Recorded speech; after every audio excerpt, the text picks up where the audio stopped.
Hello friends, welcome in our YouTube channel Get Crackers. Today we will study symmetric relation. हम relation की series पढ़ रहे हैं.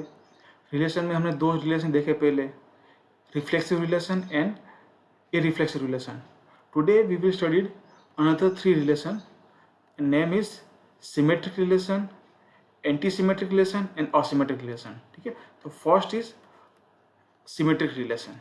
तो सिमेट्रिक रिलेशन किसको बोलते हैं? तो relation R on set A is said to be symmetric if a comma b belongs to a and a comma b belongs to r, then b comma a should be belongs to r. If a comma b belongs to r, then b comma a belongs to r compulsory होना चाहिए. ठीक है, तभी हम उसको बोलते हैं symmetric relation. It means अगर a कोमा b होगा तो b कोमा a कंपल्सरी आना चाहिए.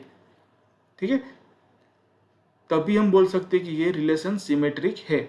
ठीक है, तो कुछ एग्जाम्पल हम ट्राई करते हैं. तो first example is r1 is equal to a comma b in b comma a. ठीक है, तो ये बट ऑब्वियस सिमेट्रिक रिलेशन है क्योंकि यहाँ पर a कोमा b दिया हुआ है तो उसका उल्टा b कोमा a होना चाहिए. यस, तो है यहाँ पर. Next example b comma c comma B, तो यहाँ पर b कोमा c तो c कोमा b है. Yes, b comma b and c comma c. ठीक है, तो ये भी रिफ्लेक्स सिमेट्रिक रिलेशन है. क्यों? क्योंकि यहाँ पर b कोमा b का उल्टा अगर करोगे तो वापस b कोमा b ही मिलेगा हमें, और c कोमा c का वापस उल्टा करोगे तो c कोमा c ही मिलेगा. तो ये दो बार लिखने की जरूरत नहीं है. ठीक है, तो it means diagonal element always क्या होगा, सिमेट्रिक रिलेशन में आ सकता है. ठीक है, अगर नहीं होगा तो भी चलेगा, कंपल्सरी नहीं है. ठीक है, बट डायगोनल एलिमेंट होगा तो उसको हम सिमेट्रिक रिलेशन बोल सकते हैं. ठीक है, नेक्स्ट इज R3. तो R3 में दिया हुआ है a comma a, b comma b and c comma c. तो this is also symmetric relation. ठीक है, यहाँ पर a comma a, b comma b and c comma c, तो ये सिमेट्रिक रिलेशन है. यहाँ पर a is equals to a comma b comma c दिया हुआ है. ठीक है, then next R4 is equal to 5. तो 5 इज ऑल्सो सिमेट्रिक रिलेशन. क्योंकि सिमेट्रिक रिलेशन में ऐसा कंपल्सरी नहीं बोला कि हर एक एलिमेंट आना ही चाहिए. अगर a कोमा b होगा, बिलोंग्स टू r होगा, then b comma a compulsory आना चाहिए. ठीक है, अगर कोई a कोमा b ही नहीं है तो b कोमा a कहाँ से आएगा? ठीक है, तो 5 is also reflexive symmetric relation. Now a cross a. ठीक है, तो a क्रॉस a भी इसके अंदर आएगा क्योंकि अगर हर एक एलिमेंट आप देखोगे ए बी सी के अंदर तो इसका आप मैट्रिक्स क्रिएट करोगे या तो फिर a क्रॉस a का फाइंड आउट करोगे रिलेशन, तो इसके अंदर हर एक एलिमेंट जो a कोमा b या तो फिर b कोमा c या तो फिर c कोमा a, इसका उल्टा आप a कोमा c मिल ही जाएगा, c कोमा b मिल जाएगा, b कोमा a मिल जाएगा. ठीक है, तो it means a cross a के अंदर हर एक एलिमेंट आ जाएंगे. ठीक है, तो हम इसको a क्रॉस a को भी बोल सकते हैं कि यह रिलेशन सिमेट्रिक रिलेशन है. ठीक है, तो उसके ऊपर से गेट के अंदर या तो फिर कोई भी कॉम्पिटिटिव एग्जाम के अंदर आपको कुछ एक एक मार्क के क्वेश्चन पूछ सकते हैं, लाइक कि स्मॉलेस्ट सिमेट्रिक रिलेशन कितने होंगे. सिमेट्रिक रिलेशन के अंदर स्मॉलेस्ट रिलेशन या तो फिर स्मॉलेस्ट पेयर ऑफ सेट कितने होंगे, तो स्मॉलेस्ट होगा 5, क्योंकि 5 भी ऑल्सो सिमेट्रिक रिलेशन है. तो कोई भी एलिमेंट या तो फिर कोई भी पेयर नहीं होगी तो वो भी सिमेट्रिक रिलेशन काउंट किया जाएगा. तो 5 is the smallest symmetric relation. And largest symmetric relation कौन सा होगा, तो a क्रॉस a, क्योंकि a क्रॉस a के अंदर हर एक पेयर आ जाती है. ठीक है, तो a cross a is the largest symmetric relation. ठीक है, नेक्स्ट रिलेशन है एंटी सिमेट्रिक रिलेशन.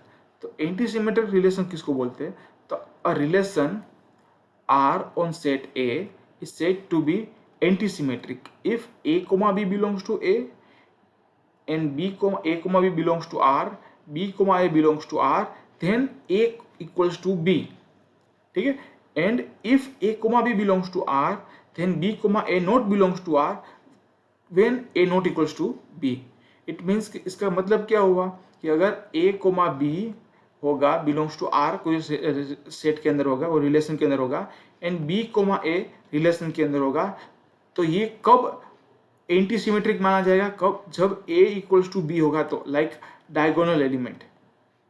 ठीक है, अगर डायगोनल एलिमेंट होगा तो उसको हम एंटी सिमेट्रिक रिलेशन बोल सकते हैं. बट यहाँ पर ये भी कंडीशन दी होगी if a not equals to b, when a not equals to b, it means अगर a not equal to b होगा, like a comma b and b comma a. ठीक है, तो ये relation both are relation are, तो इसको हम anti symmetric नहीं बोलते। क्यों? कि इसको हम बोल सकते हैं सिमेट्रिक रिलेशन। सिमेट्रिक रिलेशन के अंदर ए कोमा बी होगा तो बी कोमा ए कंपल्सरी आना चाहिए, बट एंटी सिमेट्रिक में क्या है, इसका उल्टा है कि ए कोमा बी होगा तो बी कोमा ए नहीं आना चाहिए। बट डायगोनल एलिमेंट हम ले सकते हैं, इसके अंदर हमें डायगोनल एलिमेंट के लिए रिस्ट्रिक्शन नहीं दिया हुआ, ठीक है। तो if it is diagonal element then we can say it is symmetric relation. Otherwise और कोई ऐसा सिमेट्रिक पेयर वाला एलिमेंट या तो फिर एलिमेंट सिमेट्रिक पेयर वाली कोई पेयर नहीं बननी चाहिए, ठीक है। तो उसके लिए कुछ एग्जांपल सोल्व करते हैं।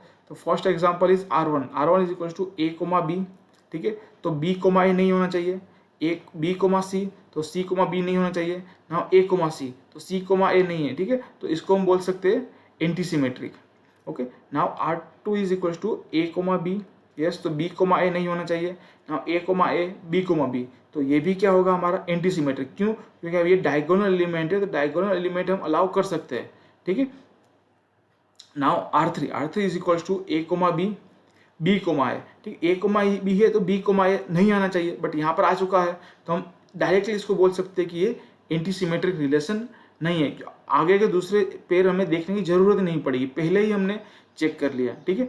Next R4 is equal to 5, तो 5 इज ऑल्सो एंटी सिमेट्रिक। क्यों? क्योंकि अगर ए कोमा बी होगा तो हम क्या बोल सकते हैं कि बी कोमा ए नहीं आना चाहिए, बट ए कोमा बी ही नहीं होगा तो बी कोमा ए की चेक करने की जरूरत नहीं है, तो 5 नहीं आएगा, 5 आएगा सिमेट्रिक एंटी सिमेट्रिक के अंदर। बट एक रो से एंटी सिमेट्रिक नहीं होगा। क्यों? क्योंकि एक रो से के अंदर ए कोमा बी भी होगा, बी कोमा ए भी होगा, ए कोमा सी भी आएगा, सी कोमा ए भी आएगा। इट मीन्स ये सिमेट्रिक रिलेशन हर एक आएंगे, ठीक है। तो जो रिलेशन सिमेट्रिक हो गए तो वो एंटी सिमेट्रिक नहीं हो सकता, ठीक है, एक्सेप्ट डायगोनल एलिमेंट। तो एक रो से हमारा एंटी सिमेट्रिक रिलेशन नहीं होगा, ठीक है। Next is asymmetric relation. तो असिमेट्रिक रिलेशन किसको बोलते हैं? तो in asymmetric relation a relation R on set A is said to be asymmetric relation if A, B belongs to A, B belongs to R and B, A not belongs to R, ठीक है। ये condition हमें anti symmetric में भी देखा था, but इसमें ये भी बोला हुआ कि A, A it means diagonal element भी नहीं आने चाहिए, तो उसको बोलते हैं असिमेट्रिक।